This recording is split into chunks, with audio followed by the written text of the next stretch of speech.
Easy now, easy. Breathe, man, just breathe. I've got you. Why do the people you help often end up betraying you? You gave them everything. Your time, your money, your energy. You showed up when nobody else did. You defended them when people talked. You believed in them when they stopped believing in themselves. You gave and gave and gave, freely, without keeping score, because that is who you are.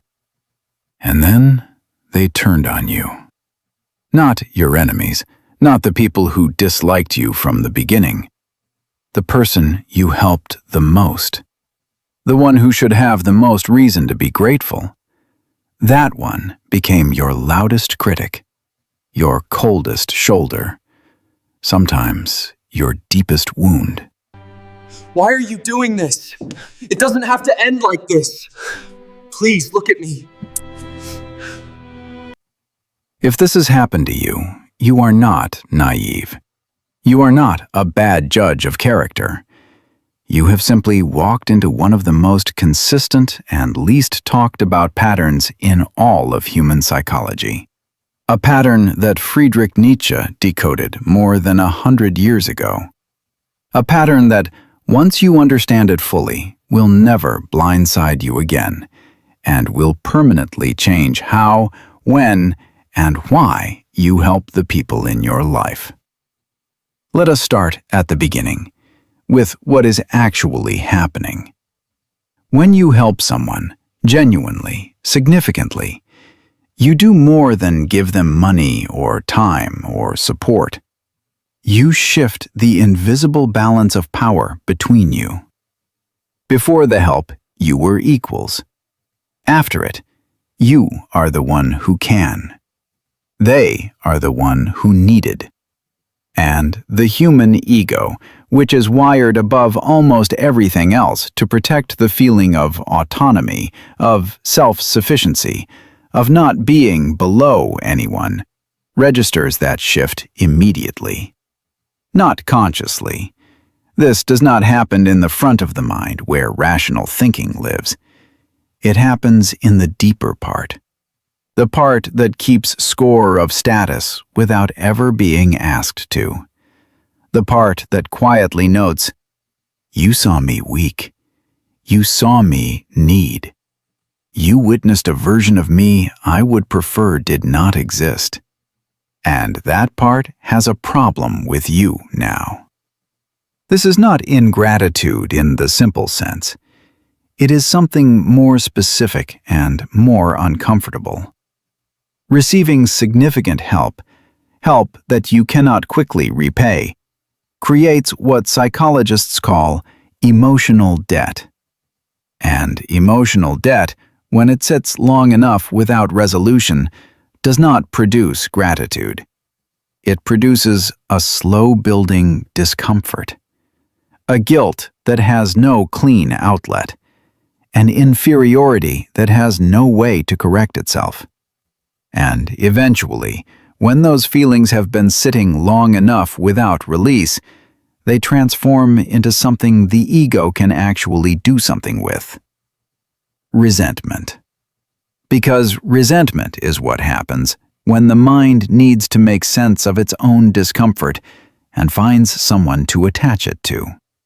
And the easiest person to attach it to is the one who caused the discomfort in the first place. Not intentionally, not consciously, but the person whose existence in the relationship now represents the evidence of the recipient's vulnerability. You. Nietzsche named this mechanism precisely. He called it ressentiment, and it is one of the most important concepts he ever developed. Ressentiment is not simple jealousy. It is something more specific. The psychological process by which a person who cannot express their frustration outwardly, who cannot act on their sense of being diminished, turns that energy inward, lets it ferment, and eventually converts it into a moral judgment. They make themselves right, by making you wrong. In practical terms, it looks like this. The person you helped does not come to you and say, "I feel inferior because you helped me and I cannot repay it." That would require a level of self-awareness that ressentiment specifically blocks. Instead, they begin to find fault with you. They remember a version of what you gave them that makes it less generous than it was.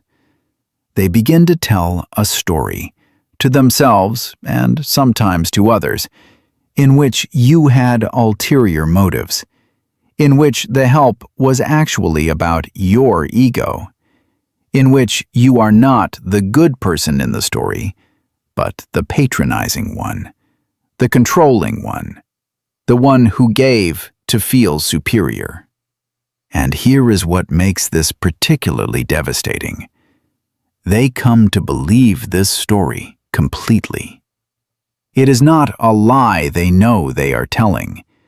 It is a revision the ego produced to make the weight of the debt bearable, to make the feeling of inferiority survivable, to restore, at least internally, some version of the balance that your help disturbed. They do not hate you because you were bad to them. They have needed to turn you into someone who was bad to them, because that is the only version of the story in which they are not the person who needed saving. Now, here is the part most people never reach, the part about you. Because there is a question worth asking, honestly. Why did you help the way you did? Not whether it was the right thing to do, often it genuinely was. But what was the full truth of what drove it? Nietzsche was relentless about this kind of honesty. He believed that the most dangerous illusions are the ones we hold about our own generosity.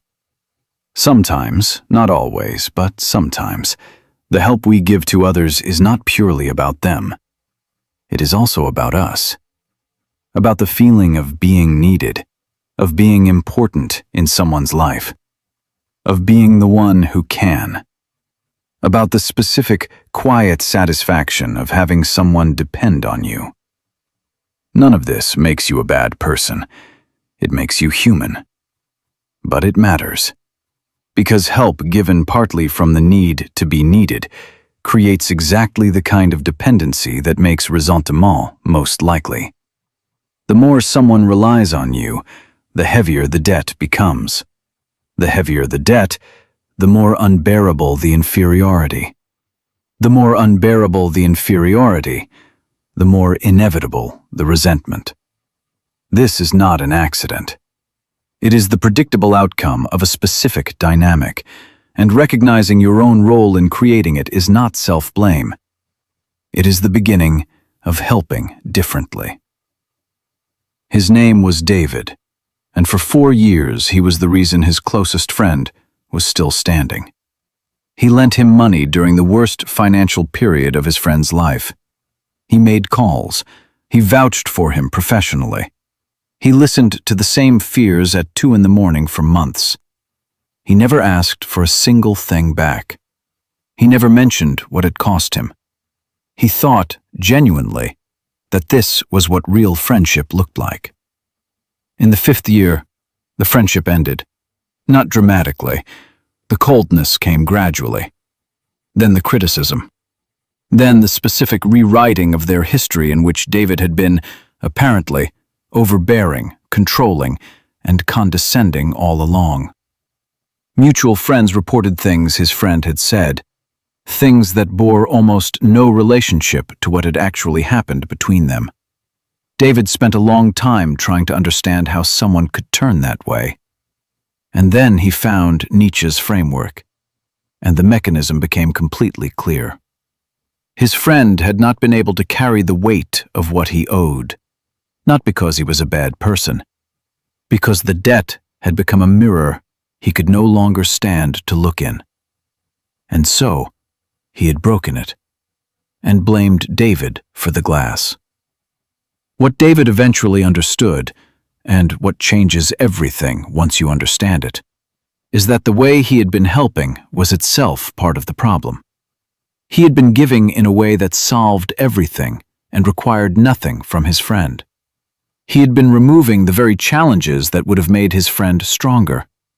He had built a dynamic in which his friend's role was permanent recipient, and permanent recipients eventually become resentful ones. Here is what Nietzsche's analysis actually teaches about how to help. Not whether to help, but how. The help that genuinely serves someone is not the help that solves their problems for them. It is the help that makes them more capable of solving their own problems. The help that makes them stronger, not more dependent. This is a fundamental distinction, and it changes everything about how you show up for people. When someone is struggling financially, there is a version of help that gives them money and a version that helps them understand why they keep ending up in that position and what they can change. The first feels more immediate. The second serves them more deeply. The first creates debt. The second creates growth. And growth does not produce resentment. It produces genuine gratitude, because the person can see themselves becoming stronger, not just being carried. When someone is struggling emotionally, there is a version of support that absorbs all of their pain indefinitely, and a version that sits with them in it, while also asking what they are going to do about it. The first makes them need you. The second makes them capable. Need becomes resentment. Capability becomes respect. And here is perhaps the most important thing of all. Never remind someone of what you have done for them. Not because it is impolite, because the moment you remind them, you transform what was a gift into a debt you are now collecting. And debt collected destroys what generosity built. Here is exactly what to do from this point forward. 5 clear principles. The first, help from strength, not from need. Before you help, ask yourself honestly, am I doing this because it genuinely serves them, or because I need to be needed? If the honest answer includes the second, address that before you give. Help given from the hunger to be needed always creates the dependency that eventually becomes resentment. The second, help in ways that build them, not in ways that carry them. Wherever possible, involve them in the solution rather than simply presenting it. Ask what they think they need to do. Help them do it rather than doing it for them. Their capability growing as a result of your support creates respect. Their dependency growing creates debt. The third, set clear limits before the help begins, not after it is already given. Saying, I can help you with this specifically, but not indefinitely, before the help starts, is not cold. It is honest. It preserves the relationship. It prevents the dependency that eventually turns toxic. The fourth, never expect gratitude and never remind them of what you gave. Give it completely. Release it completely. What was freely given does not become a debt simply because the recipient struggles to carry it. The moment you reference it, you change its nature. Give and let it go. The fifth, recognize when to let people carry their own weight. Sometimes the most loving thing you can do is step back. Not from cruelty, from wisdom. People grow through difficulty. When you consistently remove every difficulty from someone's life, you are not protecting them. You are preventing them from developing the strength that would have made them genuinely capable and genuinely grateful. Nietzsche understood something that takes most generous people decades to learn. Strength appreciates strength. When you help someone in a way that makes them stronger, they can look at you without shame. When you help in a way that makes them feel permanently below you, they cannot. And people who cannot look at you without shame will eventually need to look away from you entirely, or turn the shame into a story about you. The betrayal that hurt you was not simply ingratitude. It was the sound of someone who could not carry the weight of what they owed, and had found the only way their ego knew to put it down. Understanding this does not make it hurt less immediately, but it changes what you do next. It changes how you help.